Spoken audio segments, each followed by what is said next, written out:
Sud Radio, Osez entreprendre, Thomas Binet. Et comme tous les dimanches, c'est l'heure de votre rendez-vous économique. Bonjour Monsieur Thomas Binet. Bonjour Maxime. Au menu d'Oser entreprendre ce matin. Et si l'évasion était devenue un modèle économique à part entière, je vous raconte l'histoire de Center Parcs, nature, expérience et transformation d'une simple idée en empire européen. Et on parlera également d'un secteur aussi essentiel que sensible, la petite enfance. Alexandra Azelard, directrice générale des Petits Chaperons Rouges. Comment entreprendre quand la confiance, la sécurité et l'humain sont au cœur du modèle. Et on va se poser une question avec Alexandre Lacharme, notre consultant entrepreneurial. Une entreprise peut-elle vraiment gagner de l'argent tout en étant utile à la société ? On verra pourquoi l'impact est en train de devenir un nouveau moteur de performance. Ecoréseau Business, le magazine de référence pour entreprendre, présente Sud Radio, Osez entreprendre, la saga des entreprises. Et pour commencer ce rendez-vous économique, mon cher Thomas, alors là, vous nous encouragez à ouvrir les volets, à prendre un grand bol d'air frais et à partir en vacances d'une certaine manière avec une marque qui a révolutionné le genre, notamment quand on part en famille. C'est Center Parcs, qui est une histoire née, on peut le dire, au cœur de la forêt. Absolument Maxime, tout commence aux Pays-Bas en 1968 avec Piet Derkersen, qui est un entrepreneur et qui dirigeait alors une chaîne de magasins de sport. Son idée, offrir aux urbains un retour à la nature dans un cadre simple, chaleureux et surtout en pleine forêt. Il crée le premier parc de bungalows et c'est dans une ville qui s'appelle Ommerbergen. Et le succès devient immédiat, Maxime. Et c'est aussi lui qui a imaginé ces fameuses piscines tropicales, je me souviens, avec les fameuses rivières sauvages. C'est oui, tout et puis lui, les ça. toboggans. Ben bien sûr, il les faut pas oublier toboggans. ça aussi non plus. Oui, c'est fini la piscine municipale à l'ancienne, Maxime. Piet Derkersen invente un véritable paradis aquatique, l'Aquamundo. Des toboggans, des vagues, une végétation tropicale, on s'y croirait. Et c'est cette combinaison d'ailleurs unique de nature et confort et loisirs qui va faire le succès de Center Parcs dans toute l'Europe. Mais aujourd'hui, où est-ce qu'elle en est la marque Center Parcs? Alors, le grand événement récent, c'est l'ouverture de Nordborg Resort au Danemark en juin 2025. Un domaine scandinave en pleine nature sur l'île d'Als, entre forêt et mer Baltique. Cottage, vue mer, sauna, Aquamundo, dernière génération, grande jetée en bois, mais tout y est. Et surtout, c'est le premier Center Parc 100% durable, avec des bâtiments certifiés écologiques et une gestion éco-responsable. Une nouvelle génération de vacances aînées, fidèle à l'esprit de son créateur. Ça y est, nous y sommes. Sud Radio, Osez entreprendre, l'invité. Thomas, notre première invitée ce matin est Sandra Azelard, qui est la directrice générale des Petits Chaperons Rouges. Ça a été créé en 2000, les Petits Chaperons Rouges, et c'est le pionnier désormais français des crèches privées, avec plus, écoutez bien, de 800 crèches en propre, 2160 crèches partenaires en France et près de 9000 employés. Et on peut le dire aujourd'hui, les Petits Chaperons Rouges accueillent chaque jour plus de 25 000 enfants. Bonjour Sandra Azelard. Bonjour. Vous évoluez dans le secteur de la petite enfance. L'actualité récente a mis à jour un scandale de violence sexuelle dans le périscolaire, jetant ainsi la suspicion sur tous les secteurs de garde et d'encadrement de la petite enfance et de l'enfance. Avant tout, je voudrais savoir comment vous réagissez à ce type d'informations qu'on a reçues il y a quelque temps déjà. Comme tous les Français, j'imagine, ça nous inquiète, ce type d'informations. Ce que je comprends, c'est que cette polémique, en tout cas ces faits qui sont remontés, relèvent de dysfonctionnements, le contrôle systématique des casiers judiciaires des personnes qui sont au contact des enfants, et le deuxième volet qui est le fait de laisser des professionnels pour lesquels des alertes ont été formulées au contact des enfants. Donc, alors justement, vous parlez du casier judiciaire. Depuis octobre dernier, octobre 2025, les personnels de protection de l'enfance et de petite enfance doivent remettre à leur employeur un certificat garantissant qu'ils n'ont pas de condamnation judiciaire ou d'inscription au fichier FIJAIS. Résultat, 1733 demandeurs identifiés comme prédateurs parce que condamnés, ce qui représente pour nos auditrices et nos auditeurs 1% des professionnels travaillant dans des établissements de l'aide sociale à l'enfance. Quand on connaît ça, quand on entend parler de ça, est-ce qu'on considère que c'est suffisant comme mesure ?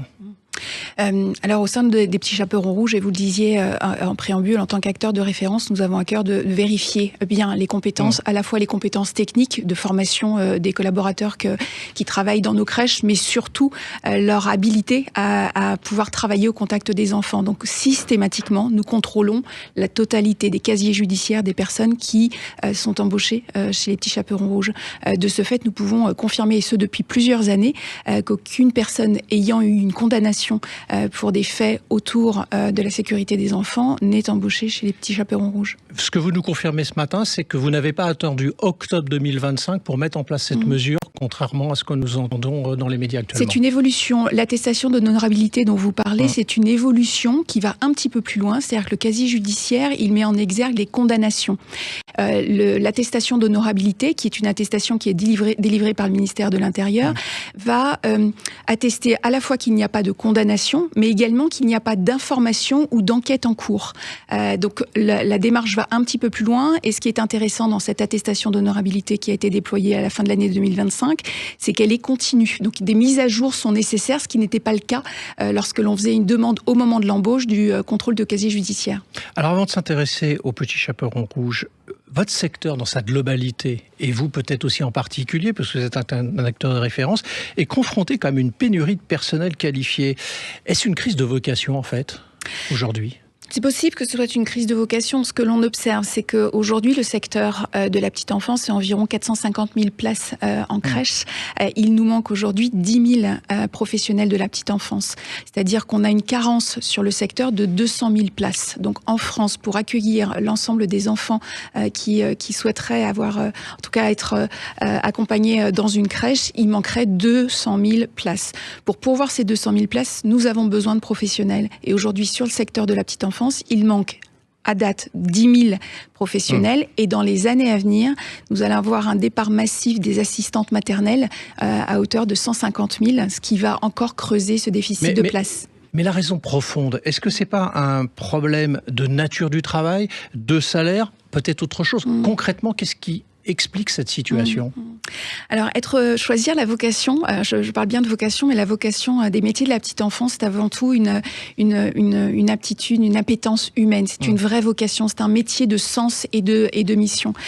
Au-delà du sens de la mission, c'est aussi une vocation qui vise à accompagner ces jeunes générations. Alors souvent, quand on va dans les crèches Petits Chaperons Rouges, on a nos professionnels qui disent on prépare les citoyens de demain, on accompagne les petits humains qui vont devenir les citoyens de la société de demain. Et je trouve que cette image, elle est très jolie. C'est-à-dire qu'au-delà de la passion et de l'attrait pour le métier et de cette appétence autour des enfants, c'est surtout la volonté d'apporter de la pédagogie, d'apporter du professionnalisme.